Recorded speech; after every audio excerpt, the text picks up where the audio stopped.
अस्सलाम वालेकुम, मैं हूं अयाज ग्रोही और अपने यूट्यूब चैनल में आपको खुशामदीद कहते हैं। फ़िरोज़ खान और शर्मीन उबैद चुनोय एक मरतबा फिर आमने सामने हो गए हैं और अदाकार फ़िरोज़ खान की जानिब से शर्मीन उबैद चुनोय के ख़िलाफ़ जो डिफेमेशन का सूट है वो अदालत में फ़ाइल कर दिया गया है और शर्मीन उबैद चुनोय को जो है वो नोटिस भी वो है अरसाल कर दिए गए हैं। फ़िरोज़ खान ने 5 करोड़ रुपए के हर्ज जाने का दावा जो है वो शर्मीन उबैद चुनोय के खिलाफ दायर किया है। इसके मुतल्लिक हम बात करेंगे। सीनियर कोर्ट रिपोर्टर हैं अमीन अनवर के इस केस में अब क्या होने वाला है या फ़िरोज़ खान ने इस दरख्वास्त में क्या मौक़िफ़ इख्तियार किया है। अमीन भाई, बहुत शुक्रिया आपका टाइम देने का। सबसे पहले तो थोड़ा हमें ये बता दें, जो फ़िरोज़ खान की जानिब से शर्मीन उबैद चुनोय को लीगल नोटिस भेजा गया था उसमें उन्होंने क्या मौक़िफ़ इख्तियार किया था? जी देखें, बिल्कुल लीगल नोटिस अरसाल किया गया था जो मारूफ अदाकार हैं फ़िरोज़ खान उनकी जानिब से। लेकिन उस लीगल नोटिस पर एक कंट्रोवर्सी भी क्रिएट हो गई थी, आपको पता है, जो प्राइवेसी लीक होने से रिलेटेड थी। लेकिन अब बाकायदा तौर पर जिसे आप कह सकते हैं कि एक कानूनी चाराजोई का आगाज़ कर दिया गया है फ़िरोज़ खान की जानिब से शर्मीन उबैद चुनोय के ख़िलाफ़, जो ऑस्कर अवार्ड याफ्ता हैं, और इस हवाले से पहले उन्हें लीगल नोटिस अरसाल किया गया था, जिसमें उनसे ये माफ़ी का मुतालबा किया गया था कि जिस तरह की आपने एलिगेशन लगाए हैं अपने ट्विटर हैंडल से, फ़िरोज़ खान की साख को नुकसान पहुंचा है, उनका करियर जो है वो डैमेज हुआ है, और उनकी जो फाइनेंशियल पोजीशन है उसको भी नुकसान पहुंचा है। तो एक लीगल नोटिस जो है वो अरसाल किया गया था, जिसमें फ़िरोज़ खान की जानिब से ये कहा गया है कि शर्मीन उबैद चुनोय ने जो है वो फ़िरोज़ खान के ख़िलाफ़ एक साइबर हरासमेंट पर मबनी एक मुहिम चलाई, और उनके ट्विटर हैंडल से फ़िरोज़ खान पर घरेलू तशद्दुद के मुलव्वस होने से मुतालिक ट्वीट्स की गई थी। और इस मुहिम की वजह से फ़िरोज़ खान की साख को काफ़ी नुकसान पहुंचा था, और 16 जनवरी 2023 को फ़िरोज़ खान ने शर्मीन उबैद चुनोय को तहरीरी माफ़ी मांगने के लिए ख़त भी लिखा था, और 17 जनवरी को ही शर्मीन उबैद चुनोय ने उसका इनकार कर दिया था। जिसके बाद फ़िरोज़ खान ने अपने लीगल नोटिस में ये भी कहा था कि उनके खिलाफ ये जो कुछ भी हुआ है उससे उनकी साख को नुकसान पहुंचा है, और घरेलू तशद्दुद के इल्ज़ामात से उन्होंने पहले भी इनकार किया था, और उसके बाद भी उन्होंने उसका भी इनकार किया कि अगर इस तरह के कोई इल्ज़ामात होते तो उनके खिलाफ कहीं किसी थाने में कोई कंप्लेन नहीं है, किसी अदालत में कोई केस जो है वो डोमेस्टिक वायलेंस के हवाले से पेंडिंग नहीं है, और ना ही जो उनकी साबिक अहलिया हैं उनकी तरफ से जो है वो एक डॉक्यूमेंट तो जमा कराया गया था जो हमने रिपोर्ट भी किया था। लेकिन बाकायदा तौर पे डोमेस्टिक वायलेंस बच्चों के कोई केस फाइल नहीं हुआ। बच्चों की मेंटेनेंस के हवाले से जो उनका केस है वो अभी तक पेंडिंग है।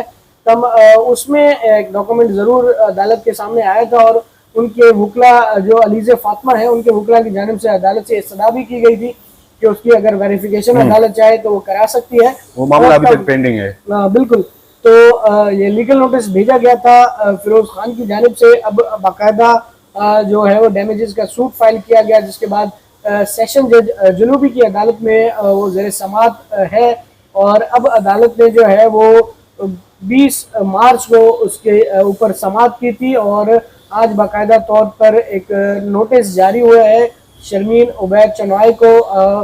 4 अप्रैल के लिए वो नोटिस जारी किए गए, और उन्हें कहा गया है कि वो 4 अप्रैल तक इस जो हद तक इज्जत का दावा डैमेजेस का सूट फाइल किया गया है उस पर अपना जो है वो जवाब जमा कराएं, और उसके लिए 4 अप्रैल की तारीख अदालत ने मुकर्रर की है। अब देखते हैं कि शर्मीन उबैद चुनोय की जानिब से कोई जवाब आता है या नहीं आता, या उनकी तरफ से कोई वकील आता है या नहीं आता। तो ये तमाम सूरत हाल जो है वो 4 अप्रैल को ही वाज़ेह होगी कि इसमें मज़ीद अब क्या पेशरफ्त हो सकती है। लेकिन अभी तक की यही जो रिपोर्ट्स हैं वो यही है कि अब बाकायदा तौर पर ये केस शुरू हो चुका है। फ़िरोज़ खान की जानिब से पहला जो दावा दायर किया गया है वो शर्मीन उबैद चुनोय के खिलाफ है, और 4 अप्रैल को अदालत ने नोटिस जारी किए हैं शर्मीन उबैद चुनोय को कि वो अपना मौक़िफ़ दे इस हवाले से। अच्छा अमीन भाई, थोड़ा आपसे सीनियर भी हैं आप हमारे, तो ये बता दीजिए डेफिमेशन के जो सूट होते हैं तो आपको क्या लगता है कितना अर्सा चल सकता है ये मामला? क्योंकि नोटिस होंगे, आएंगे, वो जवाब के लिए टाइम मांगेंगे, तो कितना लंबा लंबा चलता है ये? उसके बाद हाई कोर्ट की अपील भी होती है।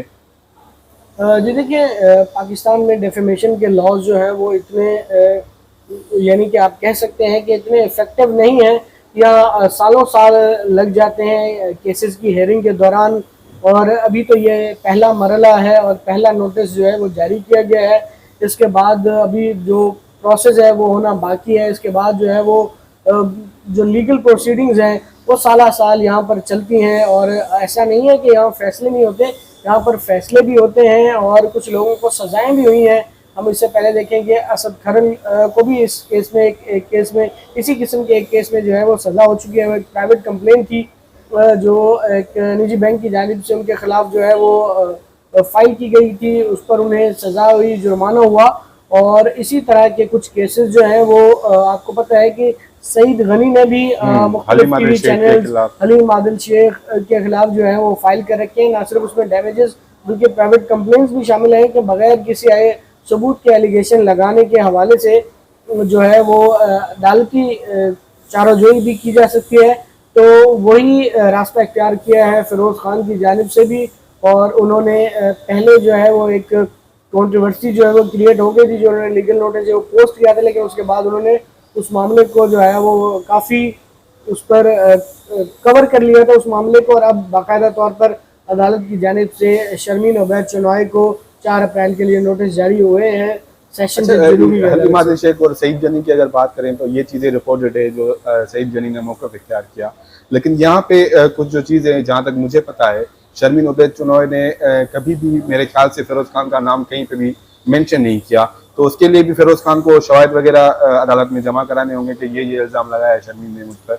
बिल्कुल, अब केस किया है तो उसके जो है वो प्रूव भी करना है।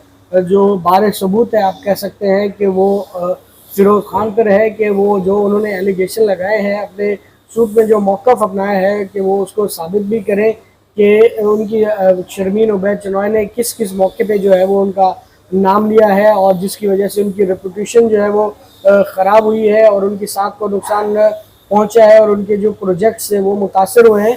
ये तमाम चीज़ें जब एविडेंस चलेगा इसमें दोनों जानिब से गवाहान अदालत में पेश होंगे, उनके बयानात रिकॉर्ड होंगे, उन पर जो है वो क्रॉस एग्जामिनेशन होंगी, उनके बयानात पर जिरा होगी और उसके बाद अदालत कोई फैसला करेगी कि आया इस तरह का कोई इल्ज़ाम साबित भी होता है या नहीं होता। लेकिन ये एक तवील प्रोसेस है, इसके लिए काफ़ी टाइम जो है वो आपको पता है दरकार होता है। तो लिहाजा अब देखते हैं, अभी तो केस इब्तदाई मरहले में है और जैसे जैसे कार्रवाई आगे बढ़ेगी मज़ीद सूरत हाल वाज़ेह होती जाएगी कि इसमें क्या एविडेंस जो है वो अदालत के सामने रखा जाता है। बहुत शुक्रिया अमीन भाई। बिल्कुल ये मामला जो है केस तो तवील ही चलेगा, लेकिन 4 अप्रैल के लिए शर्मीन को नोटिस हुए हैं और अदालत ने उनको भी कहा है कि आपके पास जो डॉक्यूमेंट्स है उनके साथ जो है वो अदालत में पेश हों या आप पेश हों या आपके अपने वकील को जो है वो हिदायत करें कि वो पेश हों। तो 4 अप्रैल को देखेंगे इसमें क्या पेशरफ्त होती है। लेकिन ये चीज़ भी एक जो मुझे नज़र आती है, क्योंकि मैंने जहाँ तक इस केस को फॉलो किया है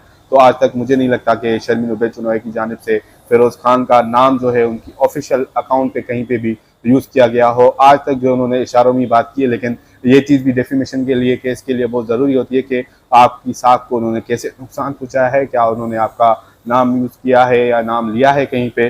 तो ये मामला भी देखना पड़ेगा, क्योंकि जहाँ तक मुझे याद आ रहा है कि अदब फेस्टिवल में शर्मीन उबैद चुनॉय का एक सेशन था, उसके दौरान ही किसी ने सवाल किया था शर्मीन उबैद चुनॉय से फिरोज़ खान का नाम लेकर। तो उन्होंने शर्मीन उबैद चुनॉय ने कहा था कि मैं किसी का नाम नहीं लूँगी, ना ही मैंने किसी का नाम लिया था। ये लक्स अवार्ड का मामला जो था, जहाँ पे शर्मीन ने कहा था कि मैं लक्स अवार्ड जो है वो वापस करने जा रही हूँ, क्योंकि ये अवार्ड किसी ऐसे शख्स को दिया जा रहा है, ऐसे शख्स को नॉमिनेट किया गया है जिसमें जो अपनी वाइफ के तशद्दुद में मुलविस है, तो इसलिए उन्होंने बायकाट किया था। उस पर ये सवाल किया गया था, जिस पर शर्मीन ने कहा मैंने ना तब नाम लिया है, ना किसी का नाम लिया है और ना ही लूँगी। बाकी लोग जो हैं वो खुद समझ रहे हैं कि वो कौन सा बंदा है जिसने ये किया है। तो अब देखते हैं 4 अप्रैल को क्या होता है, कौन सी पेशरफ्त होती है इसमें। बाकी जो फिरोज़ खान का केस है, जो बच्चों की हवालगी के मुतालिक जो फिरोज़ खान ने दरख्वास्त दायर की थी और अलीज़ फ़ातिमा की जानिब से बच्चों के अखराजात के मुतालिक जो दरख्वास्त दायर की गई थी, उस पर समाअत जो है वो 24 मार्च को होनी है। उसमें भी देखते हैं कौन सी पेशरफ्त होती है, क्योंकि गुज़िश्ता 2-3 समाअतों से उस पर समाअत नहीं हो पा रही थी, क्योंकि वो जो जज साहब हैं वो उनका ट्रांसफ़र हो गया था, जिस वजह से ये समाअत नहीं हो पा रही थी। तो 24 मार्च को इम्कान है कि उस केस की भी समात हो जाए। और जो मीटिंग थी गुज़िश्ता हफ्ते, उस मीटिंग में फ़िरोज़ खान की जानिब से नहीं आए थे। उनके वकील की जानिब से अलीज़ फ़ातिमा के वकील को आगाह किया गया था कि फ़िरोज़ खान किसी मसरूफ़ियत की वजह से बच्चों से मीटिंग नहीं कर सकते, इस वजह से आप जो है बच्चों को अदालत में ना लेकर आएँ, क्योंकि फ़िरोज़ खान नहीं होंगे। इस वजह से वो मीटिंग जो है वो कैंसिल हो गई। अब जो अप्रैल का पहला हफ्ता होगा, उसी हफ्ते में बच्चों से फ़िरोज़ खान की मुलाकात होगी। बस इसमें ये देखना है कि फ़िरोज़ खान खुद आते हैं मीटिंग के लिए या नहीं आते, क्योंकि अक्सर ऐसा हमने देखा है कि फ़िरोज़ खान मसरूफ़ियात की वजह से नहीं आ पाते, जिस वजह से बच्चे भी अदालत में नहीं आते। तो अब इस केस में देखते हैं कौन सी पेशरफ्त होती है। 4 अप्रैल को हम आपको इसके मुतालिक भी आगाह करते रहेंगे, और 24 मार्च को जो समाअत होनी है फ़िरोज़ खान केस की, उसके मुतालिक भी आगाह करते रहेंगे। तब तक के लिए अल्लाह हाफ़िज़।